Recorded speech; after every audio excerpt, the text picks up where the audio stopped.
शीत युद्ध के उदय के कारण, causes of emergency of cold war. Welcome to the party, welcome. शीत युद्ध के उदय के कारण, causes of emergency of cold war. इस स्थल पर यह सार्थक प्रश्न उठता है कि शीत युद्ध की पहल किसने की तथा उसके लिए किसे उत्तरदायी ठहराया जाए। इस संबंध में दो विरोधी मत हैं, कट्टरपंथी व संशोधनवादी। पहला कट्टरपंथी मत, सोवियत संघ का उत्तरदायी होना। कट्टरपंथियों अर्थात अमेरिका व उनके सहयोगियों के अनुसार यह अब सोवियत संघ रूस के गलत कार्य से हुआ और उसी को उत्तरदायी ठहराया जाना चाहिए। उनकी मुख्य आपत्तियां अग्र प्रकार हैं। पहला, याल्टा समझौतों का निर्धारण।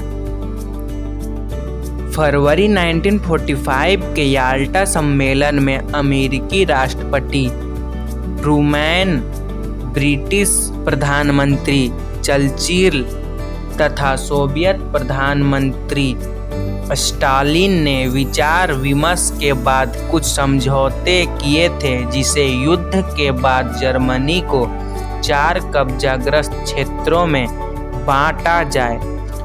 पोलैंड में लोकतांत्रिक शासन की बहाली की जाएगी। जर्मनी के हारने के 2 या 3 महीने बाद सोवियत संघ रूस भी जापान पर किए जाने वाले आक्रमण में शामिल होगा। सोवियत संघ रूस चीन की राष्ट्रवादी सरकार को मान्यता देगा इत्यादि। परंतु सोवियत संघ ने इस समझौते का निर्धारण किया। दूसरा, ईरान में रूसी सेनाओं का जमावड़ा। समय समय पर सोवियत संघ ने ईरान की प्रभुता व उनकी प्रादेशिक अखंडता का आदर करने का वचन दिया था। युद्ध के दिनों में ब्रिटेन की सहमति से उत्तरी ईरान में सोवियत सेनाओं का कब्जा था, लेकिन सन 1942 की त्रिपक्षीय संधि के अंतर्गत जर्मनी के संपर्न के 6 महीनों के भीतर इन सेनाओं को वहां से हटा जाना था। युद्ध के बाद अमेरिकी व ब्रिटिश सेना उत्तरी ईरान से चली गई, लेकिन सोवियत सेनाएं नहीं हटी। यह मामला संयुक्त राज्य की महासभा व सुरक्षा परिषद में उठा। काफी विलंब के साथ सोवियत सेनाओं ने उत्तरी ईरान छोड़ा। तीसरा, बर्लिन की नाकेबंदी।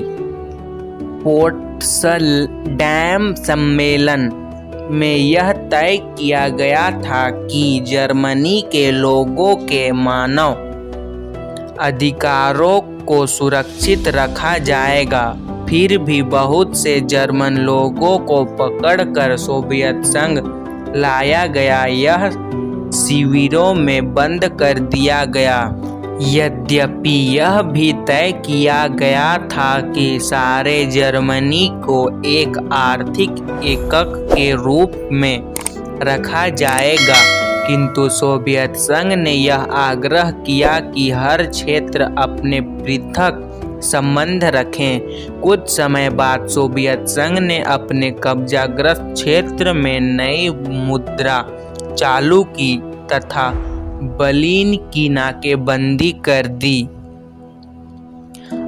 चौथा, अमेरिका विरोधी प्रचार। सोवियत संघ के समाचार पत्रों ने खुलकर अमेरिका की निंदा का अभियान शुरू कर दिया, यहाँ तक कि वेंडेल विल्की को भी नहीं छोड़ा जो उसका विशेष मित्र समझा जाता था। इसके पीछे यही ध्येय था कि दुनिया के अन्य देशों की दृष्टि में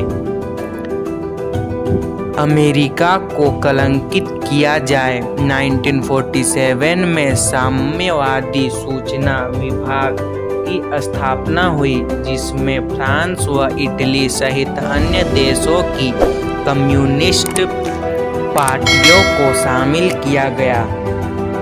दूसरा, संशोधनवादी मत अमेरिका का उत्तरदायी होना।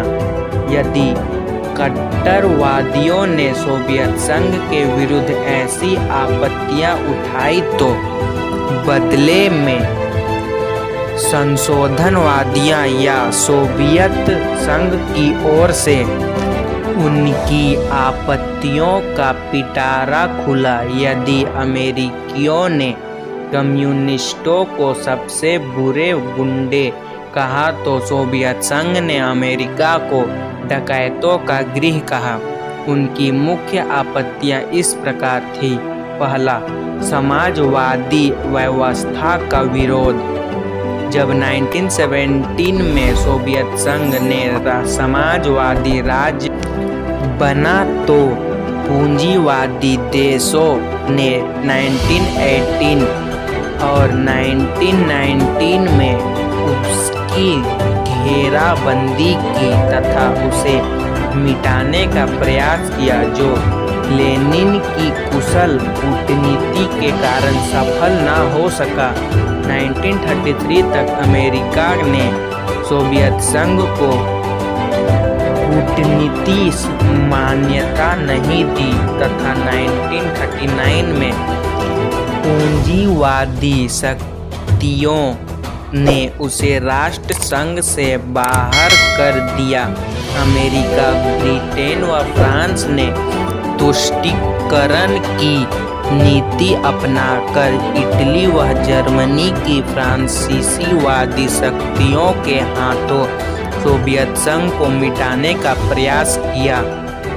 दूसरा, पूर्वी यूरोप में सोवियत विस्तारवाद का विरोध।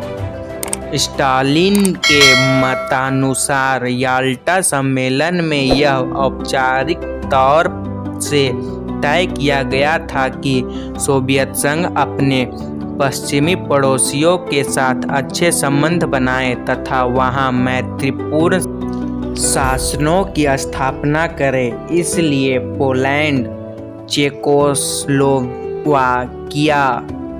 बुल्गारिया, हंगरी व रोमानिया में स्टालिन ने जन लोकतंत्रों की स्थापना की, जिसका आलोचना करना अनुचित था। सोवियत संघ ने यह भी आग्रह किया कि उसकी तुर्की, यूनान व ईरान में अपना पांव जमाने की नियम बताकर अमेरिका ने यथार्थ की गलत तरीके से व्याख्या की। इस प्रकार इस पाठ का एक और टॉपिक शीत युद्ध के उदय के कारण यहीं पर समाप्त होता है। धन्यवाद।